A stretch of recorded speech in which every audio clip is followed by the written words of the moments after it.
소방관으로 일하셔서 그 사고 현장 같은 데 출동하고 뭐 교육도 훈련도 많이 받으셨지만 사고 현장 같은 데 가면 이 혈흔이라든가 무슨 사고 원인이라든가 이런 거를 이제 파악하는데 경찰 소방관이 주로 하는데 이태원 사고에 대해서 제보를 해 주신다고요, 이상한 거를. 그럼 이제 이태원 사건을 먼저 다시 이제 말을 돌려서 얘기하겠습니다. 네. 저는 지금 33년 차 지금 저기 소방관 생활을 하는데요. 네. 20년을 구급대원을 했습니다. 그러니까 누구보다도 지금 현재 대한민국에서 가장 많은 CPR을 많이 한 사람입니다. 네. 예. 그런데 이제 제가 이번에 이태원 사건을 보면서 너무나 이상해서 제가 그 이태원 그 다리를 사고 난 지점을 제가 지난주에 가서 거기를 한번 걸어봤습니다. 걸어봤는데 거기서는 아무리 많은 숫자가 사망을 한다 해도 15명 이상은 절대 나올 수가 없는 그런 장소입니다. 그런데 더 의심스러운 건 뭐냐면은 그 사건이 발생하고 나서 YTN 뉴스에서 현장에 실제 의사가 있어서 그 의사가 CPR하는 장면을 하고 나서 의사하고 그 아나운서하고 통화하는 걸 제가 들어봤는데요. 그 장면이 나오는 그 장면을 확인해 보니까 그 사고 지점으로부터 약 170m 이상 떨어지는 거기서 CPR을 하고 있었던 겁니다. 그러니까 지금 사고 현장은 지금 그게 실제 거기서 사망이 이루어진 것도 아니고 지금 근데 그런 부분들을 모든 언론이 그거를 다 커버하고 막고서 그냥 사고 지점으로 그냥 정해놓고 방송을 하는데요. 언론도 지금 큰 문제가 있다고 봅니다.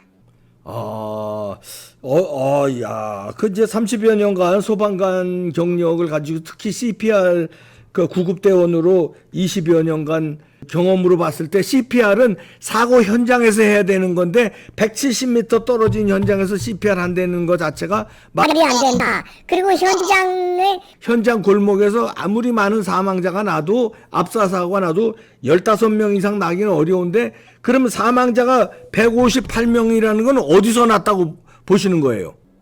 거기 현장 사고 지점에서 소방관 용산 소방서장이 1시에 그날 사고 짓고 바로 새벽 1시에 발표한 게 사망자 2명, 그 다음 부상자 22명 이렇게 발표를 했습니다. 그게 정확한 겁니다. 그 이상은 나올 수가 없는 겁니다. 그게 정확합니다. 다시 말씀해 주세요. 몇 명이요? 그날 소방 서장이 네. 브리핑하는 게 1시에 있었는데요. 네. 그 1시에 사망자 2명 그리고 부상자 22명 이렇게 발표를 했습니다. 바로 그 숫자가 정확한 숫자입니다. 그런데 그 후에 저희 1시 이후에 5시, 7시에 다시 발표할 때에 갑자기 숫자가 이렇게 높아지는데 그거는 해당 소장도 그거를 잘 파악하지 못하고 언론에서 막 하니까 거기에 휩싸여갖고 이렇게 잘못 보도된 걸로 알고 있습니다. 아니 그러면 사망자가 158명이 아니라는 소리입니까? 아닙니다. 그 158명은 그 숫자는 맞을 수가 있는데 네. 그 158명 그 사망 그 장소가 거기가 아니라는 겁니다. 158명 사망자는 맞는데 그 압사 현장에서가 아니라 다른 지역입니다. 다른 지역까지 다 합쳐서 158명이 네네 맞습니다. 그 압사 현장에서만은 많아봐야 15명밖에 안 나올 수 없다. 네. 그러면 의심스러운 것이요. 저는 이제 다른 이제 소방관보다도 저는 현재 CPR을 가장 많이 한 사람 중에 한 사람인데요. 제가 CPR을 해봤지만은 지난번에 의사가 YTN하고 통화를 할 때에 어떤 얘기를 했었냐면은 3가지 이상한 점을 얘기를 했습니다. 하나는 뭐냐? 입안에 피가 있고 코 속에 피가 있다 이 얘기를 했었고요. 두 번째는 CPR을 할 때는 배가 그냥 부풀어 오르지 않았는데 하다가 보고 내 옆에 다른 사람이 하는 걸 보니까 하도 배가 부풀어 오르더라. 이것도 하나 있었고요. 또 그날 날씨가 춥지 않은 날씨였었는데 다들 여성들이 반소매 반팔 그리고 거의 다 하의가 벗겨졌었다 이 얘기를 했었거든요. 그리고 나서 ITN에서 그거를 언론장한테 이제 맞추는 걸 이렇게 했는데요. 이거는 있을 수가 없는 거거든요. 이렇게 입안에 피가 나고 콧속에 피가 난다는 걸 이렇게 여지껏 식단하면서 한 번도 경험하지 못한 겁니다. 그리고 그 배가 이렇게 들어온다는 거는 저는 여지껏 그렇게 많이 해봤지만은 한 번도 그런 경험이 없었습니다. 제가 볼 때는 이것도 아까 그 김정남의 그 예처럼 약물을 쓰지 않는 이상은 또 다른 유튜버를 제가 보니까 손끝에 빨간 검은 점, 발끝에 또 검은 점, 얼굴이 까맣다 하는 모습은 제가 볼 때는 거의 90% 이상은 약물, 마약 상태라고 볼 수 있습니다.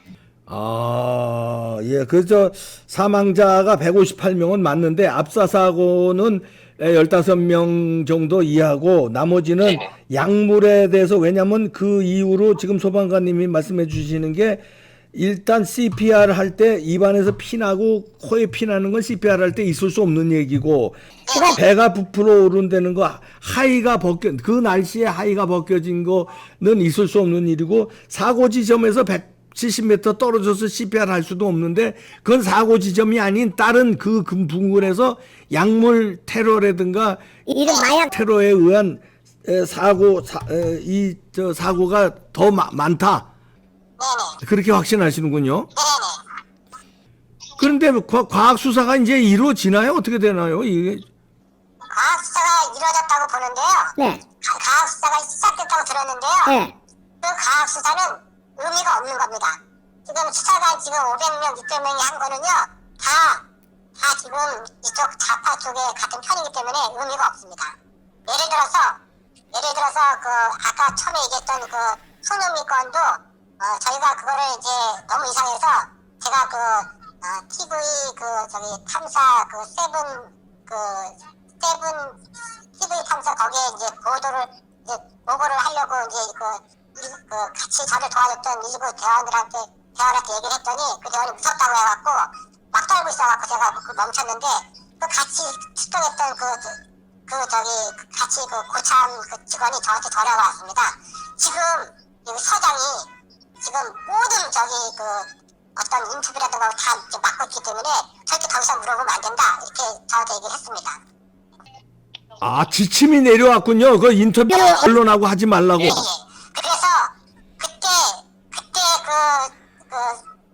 손흥민 건을 자체 내부 수사로 종결시킨 사람이 바로 누구냐면은 지금 손영미라고 하는 건 뭐냐면 마포 쉼터 소장의 타살 의혹을 얘기하는 겁니다. 그것도 자살일 수가 없다는 거를 말씀해 주셨는데 그거와 같이 약물에 의한 사고가 아니냐 이렇게 지금 주장하고 계시는 겁니다. 네, 말씀하시죠. 네.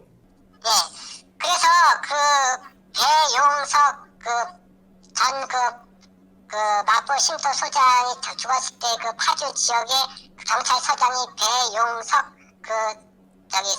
서장이었는데요. 이 지금 배용석 서장이 현재 용산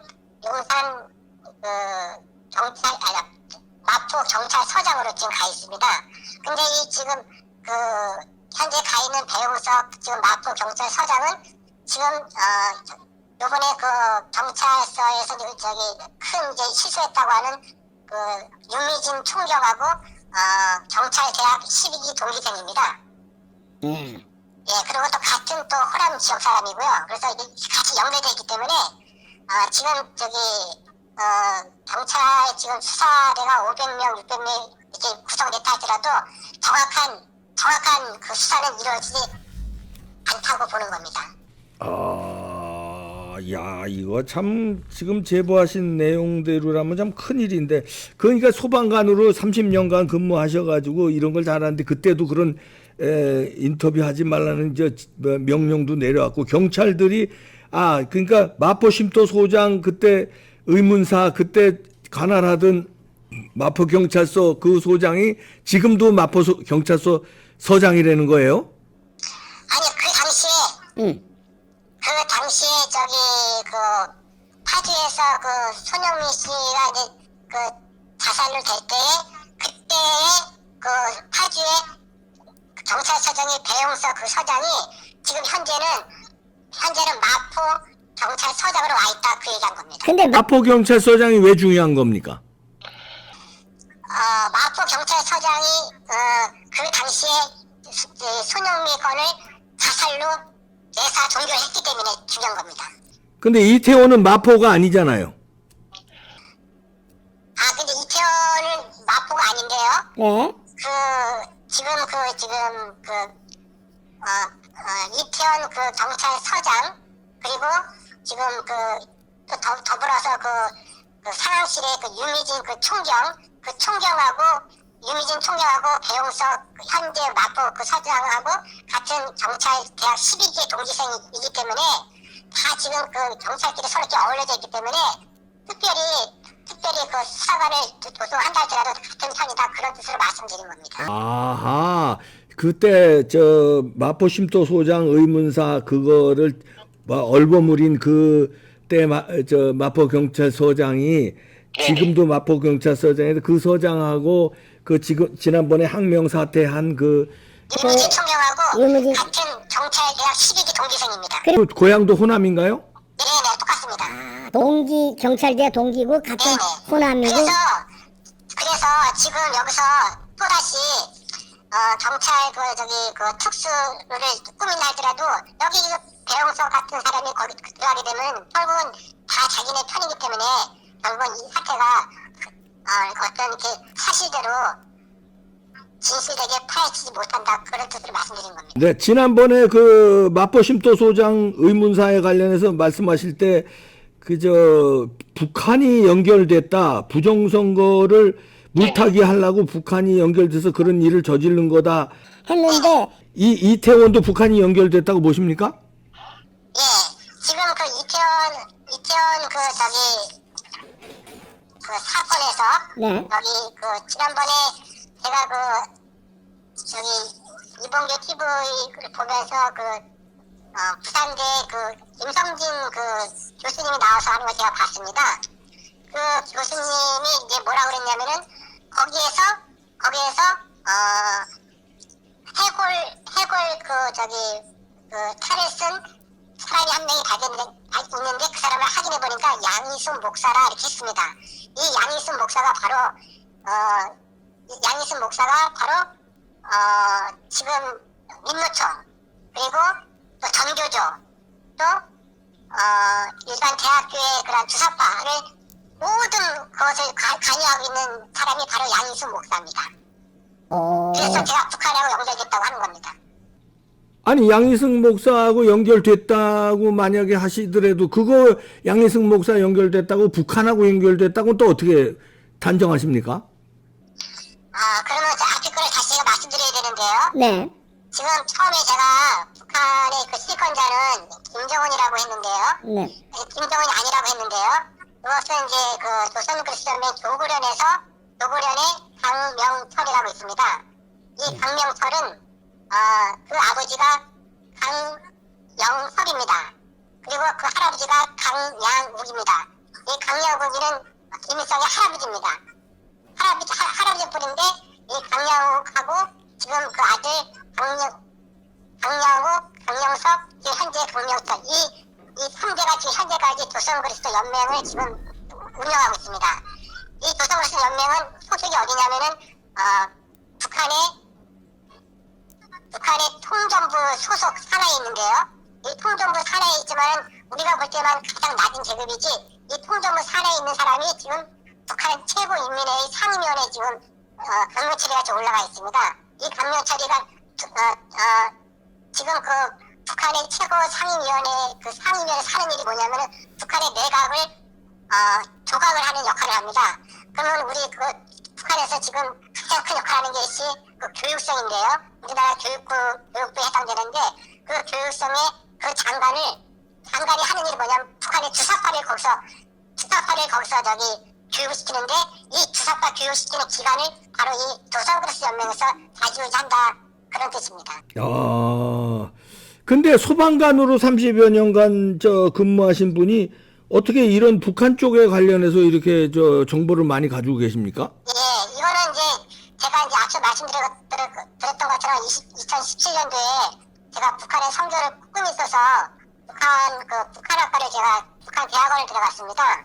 그래서 거기서 이제 북한 공부를 하다 보니까 여기에 우리 대한민국에서 그 주사파 활동하는 모습을 알게 되었는데 그 단체가 바로 우리 대한민국에서는 NCCK라고 한국교회 협의회에서 모든 것을 다 본교조 또 민노총 이런 또 작은 주사파들을 다 지금 여기서 지금 하고 있는데 그 대표적인 사람이 바로 김동호 목사입니다. 김동호 목사의 제자가 바로 아까 얘기했던 양희송 목사고요. 그리고 지금 얼마 전에 이동규 TV에 거기서 제가 봤는데 거기 김민웅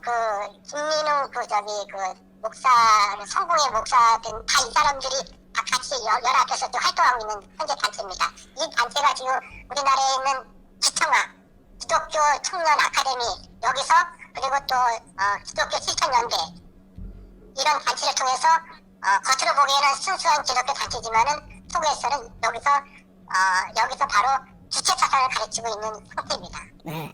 아, 이건 굉장히 중요한 내용이기 때문에 요거는 따로 저희가 네. 지금 기청학이라든지 지금 말씀하신 기독교 실천연대라든지 지난번에 말씀해 주신 그 조선 그리스도 연맹, 북한에 있는 조선 그리스도 연맹, 그다음에 한국에 있는 NCCK 연결되어 있는 거는 한번 다시 나중에 재조명하도록 하고요. 자, 이 이태원에 이제 조금 집중을 하면 그렇다면 이제 결론을 내려주시면 이태원은 북한에서 말하자면 작업을 한 기획된 뭐 이런 사고다 이렇게 결론 내려주시는 거예요? 그러면요. 네. 제가 일단은 이태원 그 사건을 조금만 더 말씀드리고 네, 말씀해 주세요. 결론을 제가 네, 말씀해 주세요. 드리겠습니다. 네. 일단은 이태원 그 사건에 보면은 이제 그 명단 공개가 이제 어쨌든 됐는데요. 네. 이 명단 공개가 정확하지가 않습니다. 명단 공개하고 유가족과 이게 맞춰 보아야지 정확해집니다. 지금 이게 다른 사람을 갖다 놓고 그 숫자를 맞춰 놓을 수가 있거든요. 네, 그거 한 가지 하고요. 그리고 지금 거의 지금 제가 볼 때는 제 경험으로 봐서는 거의 약물하고 그다음 마약 그거를 다 사람을 다 실시시킨 건데요. 그거를 확인하기 위해서는 부검을 해야 되는데 현재 지금 부검을 좀 안 하고 있습니다. 그리고 지금 여기 북한이 이제 개입했다고 하는 거는 이제 그 마약 때문이라고 하는 거는 저 말고도 아까 말씀드렸던 김성리 교수님이라든가 또 이해란 그 탈북자 그 박사님도 그렇고 또 박명도 교수도 그렇고 그렇게 또 주장을 하고 있습니다. 저도 같은 생각입니다. 네. 알겠습니다. 그래서 아까 방금 전에 얘기했지만 사고 지점 CPR 한 사고 지점이 압사 사고 현장과 170m 떨어져 있던 거, 입안에 피 나는 거, 코에 피 나는 거. 배 부풀어 오른 거 이런 게 다 CPR을 20여 년간 한 전문가로서 볼 때 있을 수 없는 일이다. 그래서 이건 뭔가 약물 테러라든가 마약 테러에서 일어났다. 근데 그 배후에는 북한일 수밖에 없다. 예. 이렇게. 예. 그리고 아까 결론적으로 제가 이제 네, 결론 말씀하세요. 네. 우리 수방뿐만 아니라 이제 다른 데서는 이제 마찬가지인데요. 그 하임리 법칙이라는 게 있습니다. 하임리 법칙. 이거는 뭐냐면 1대 29대 300의 법칙이라는 뜻인데요. 이게 뭐냐면은 하나의 큰 엄청난 대형 사건이 하나가 발생할 때에는 300번의 작은 사고가 발생이 되고요. 또 29번의 이보다 더 큰 징후가 발생한 후에서 그러고 나서 이제 하나의 큰 대형 사건이 발생한다는 게 바로 하임리의 법칙입니다. 근데 지금 우리가 사람 숫자를 본다 그러면 벌써 29명의 여기 사망자 그다음 또 300번의 그런 작은 사고가 지금 발생을 했는데 나머지 지금 하나가 지금 엄청나게 지금 큰 사건을 얘네가 기다리고 있습니다. 그런데 제가 지금 이렇게 요청을 하는 건 뭐냐면은 얼마 전에 그 전 중앙일보 기자셨던 조우석 기자님이 지금 이제 평론가신데요. 이분이 그 너와라 그 TV에 와서 이런 얘기를 했습니다. 이재명이는 점점점 이제 수사가 돌아오기 때문에 자살 당할지 모른다. 이재명 그리고 문재인은 자살 당하지 않게 조심하라 이런 방송을 했습니다. 바로 열흘 전입니다. 그러고 나서 바로 이틀 전에 바로 저기 일본계 투비에 나와서 하셨던 국정원의 최수영 선생이요. 네. 최수영 선생님도 또 그런 방송을 또 이재명이는 자살당하기 조심하라 이렇게 얘기를 했습니다. 이제 제 얘기를 하겠습니다. 저는 이분들 두 분 이 말씀이 정확히 맞다고 보는데요. 지금 현재 부정선거하고 그리고 이태원 사건을 덮기 위해서는요. 지금 이재명이나 문재인은 여기에 들어가서 자살할 수가 없는 그런 위치에 있습니다. 그러면 얘네들이 이 두 가지를 엄청난 사건을 덮으려고 하면 누구를 해야 되는 거냐? 우리나라에서 가장 영향력 있는 분을 없애면 되는 겁니다. 그 분이 바로 박근혜 대통령입니다. 아이고. 그래서 제가 이것을 너무 급하기 때문에 이렇게 제가 이공개 TV라는 그런 여러 70만, 80만 되는 그런 유튜브에 제가 이것을 알리기 위해서 이렇게 요청을 한 겁니다. 네, 알겠습니다. 이거 간단한 문제가 아니라서 이거 다음에 조만간 또 다시 자세히 다루도록 하겠습니다. 이거 네, 아이고. 충격적인 내용인데요. 여기서 우리 30여 년간 소방관 경력으로 이렇게 제보를 해주신 점 다시 한번 감사드리고요. 음성 변조했다는 점 시청자 여러분 안전을 위해서 했던 점 양해해 주시기 바랍니다. 고맙습니다. 또 연락하도록 하겠습니다. 네, 감사합니다. 네. 박근혜 대통령 보호해야 되겠네요. 또 관련해서 자세한 내용 지금 긴장되는데요. 이재명, 문재인 자살당하지 않고 신변 보호해야 되고요. 왜냐하면 이 사람들은 죄인이고 혐의를 밝혀야 되니까. 그다음에 박근혜 대통령 신변도 각별히 보호해야 되겠습니다. 그래서 문재인이 저렇게 60여 명으로 경호원을 늘렸나? 보통 이 법을 초과해서 이거 참. 네, 마치겠습니다.